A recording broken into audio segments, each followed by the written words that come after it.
नमस्कार, मैं हूं हेमेंद्र शर्मा और आप देख रहे हैं MP round up. Madhya Pradesh के मुख्यमंत्री शिवराज सिंह चौहान ने बुधवार को लाडली लक्ष्मी योजना 2 का शुभारंभ किया। लाडली लक्ष्मी योजना 1 की शुरुआत 2007 में की गई थी और इसको बाद में देश के कई राज्यों ने अलग अलग तरीके से शुरू किया। लाडली लक्ष्मी 2 के तहत लाडली लक्ष्मी गर्ल्स को हायर एजुकेशन के लिए 25,000 रुपए की प्रोत्साहन राशि दी जाएगी। हर जिले में एक रोड का नाम लाडली लक्ष्मी पथ भी रखा जाएगा, लेकिन ऑपोजिशन कांग्रेस पार्टी ने इस पूरे घटनाक्रम को इवेंटबाजी की संज्ञा दी है। कांग्रेस पार्टी के प्रदेश अध्यक्ष कमलनाथ ने एक ट्वीट करके कहा है कि शिवराज सिंह चौहान जी, आप प्रदेश की बेटियों के लिए पथ बनाइए, पार्क बनाइए, किसी को कोई आपत्ति नहीं है, लेकिन प्रदेश की बेटियों के लिए ऐसे पथ और ऐसे पार्क जरूर बनाइए जहां पर बेटियां खुद को सुरक्षित महसूस कर सकें और खुद को अपनी मर्जी से वहां पर घूम सकें। लेकिन अभी तो शिवराज सिंह चौहान लाडली लक्ष्मी 2 के तहत बेटियों की पढ़ाई की बात कर रही है, तो इस पर भी जमीनी हकीकत का एक नमूना आपके सामने पेश है। हमारे सहयोगी मनोज पुरोहित ने शाहजहांपुर से ये खबर भेजी है। मामला शाहजहांपुर के गांव दुपाड़ा का है। इस गांव में एक स्कूल चलता है जिसका नाम है बीएसपी और इस स्कूल में दूसरी कक्षा में एक लड़की पढ़ती थी जिसका नाम है आकांक्षा।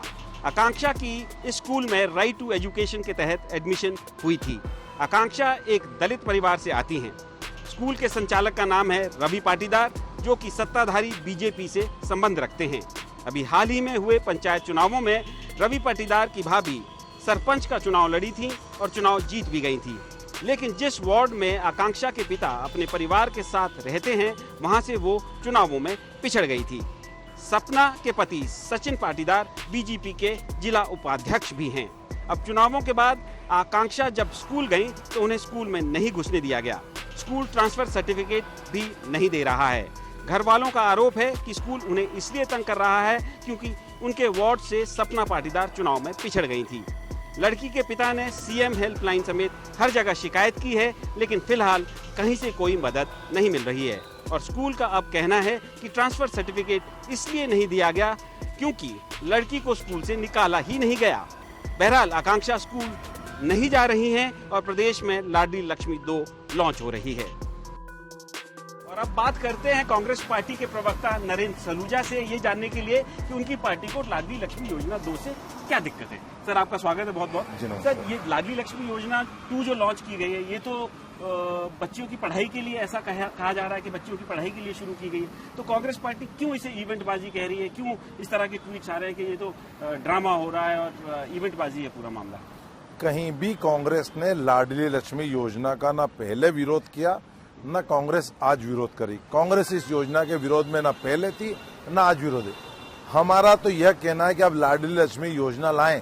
हमको पता है चुनाव के समय लाएं, आप चुनाव में फायदा के लिए लाएं, जनता को गुमराह करने के लिए लाएं, चुनाव के इन मौके पर इसलिए लाएं ताकि जो वोटर बन जाएगी लाडली लक्ष्मी 23 में उनसे वोट हासिल कर सकें। हमारी तो बस एक मांग है कि आप लाडली लक्ष्मी के हित के यदि वास्तव में बात करते हैं और उसके हितैषी हैं तो आप उनके नाम पे पथ बनाएं, मार्ग बनाएं, वाटिका बनाएं, नामकरण करें, आपका अधिकार है, कोई दिक्कत नहीं। लेकिन प्रदेश में ऐसे पथ, ऐसे मार्ग, ऐसी वाटिकाएं बनाएं जहां लाडली लक्ष्मी खुलेआम घूम सके, जहां वो किसी भी समय आ जा सके, जहां उसमें डर व भय व खौफ का माहौल नहीं हो। क्योंकि मध्य प्रदेश की बात करें, पिछले 12 दिन के आंकड़े उठा के देख लें, 12 दिन के अंदर गुना से लेके खंडवा, मुरैना, भिंड, टीकमगढ़, शिवपुरी, भोपाल लाडली लक्ष्मी के साथ दुष्कर्म की घटनाएं, नृशंस घटनाएं हुई है। इतनी क्रूर घटनाएं हुई है कि पूरे देश भर में प्रदेश शर्मसार हो रहा है। तो सरकार का उस दिशा में ध्यान नहीं। अब लाडली लक्ष्मी पथ बनाएंगे, अरे ऐसा पथ तो बनाओ जो लाडली लक्ष्मी घूम सके। आज इन घटनाओं से परिजनों में खौफ और भय व्याप्त है।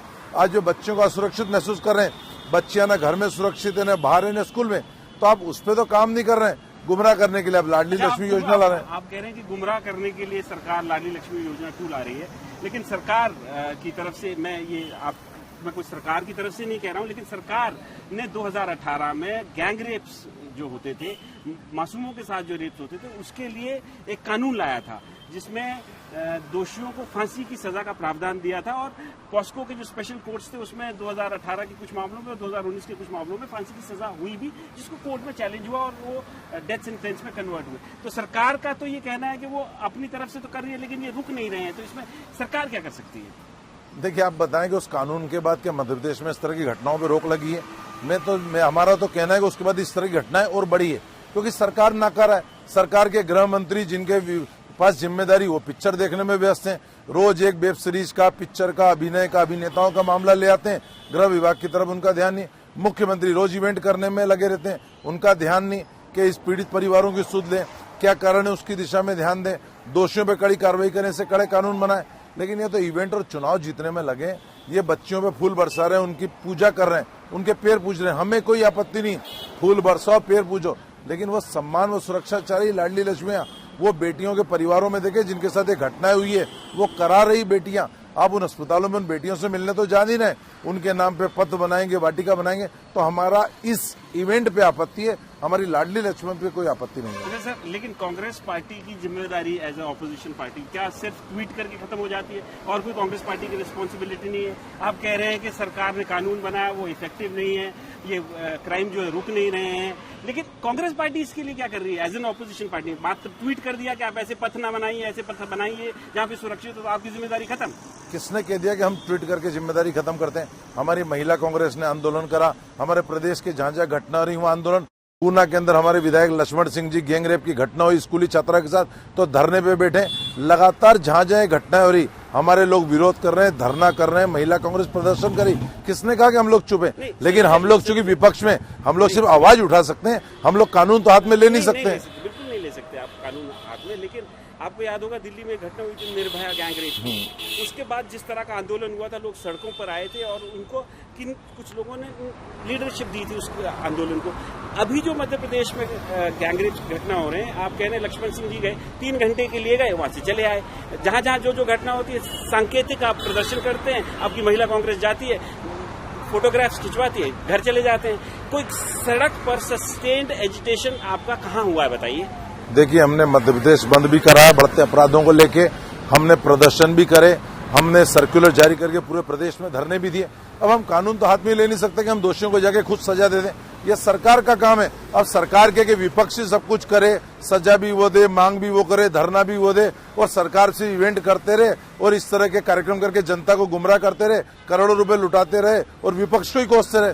तो ऐसा लगता है कि सरकार को भी विपक्ष से उम्मीद है कि अब हर चीज के लिए नेहरू जी जिम्मेदार और हर चीज के लिए विपक्ष को करना पड़ेगा। तो फिर सरकार इस्तीफा देके हटे ना, हम आएंगे सरकार में, हम बताएंगे कैसे कानून बनता है, कैसे इन घटनाओं पर रोक लगती है, कैसे दोषियों को सजा मिलती है। आप आए तो थे लेकिन आप चला नहीं पाए। यदि 15 महीने में सौदेबाजी से हमारी सरकार गिरा दी गई तो यह कहना गलत होगा कि हम चला नहीं पाए। हम तो चलाना चाहते थे और इतनी अच्छी चला रहे थे, इसीलिए तो गिरा दी गई, क्योंकि उनको पता है कि हमारी सरकार यदि 5 वर्ष पूरे कर लेती तो 15 साल तक कोई हिला नहीं पाता। उसी डर के कारण तो गिरा दी गई। अगर भविष्य में फिर आएगी सरकार आपकी, तो क्या गारंटी है कि फिर नहीं गिरा दी जाएगी? देखिए, इस उम्मीद से हम कोई प्रयास करना तो छोड़ दें या सरकार बनाना तो छोड़ दें। यदि भारतीय जनता पार्टी लोकतंत्र की हत्या करे, लोकतांत्रिक मूल्यों की हत्या करे, संविधान को बदलने का काम करे, तो हम चुप तो बैठ नहीं सकते। हम अपनी लड़ाई लड़ेंगे, बार बार जनता की अदालत में जाएंगे।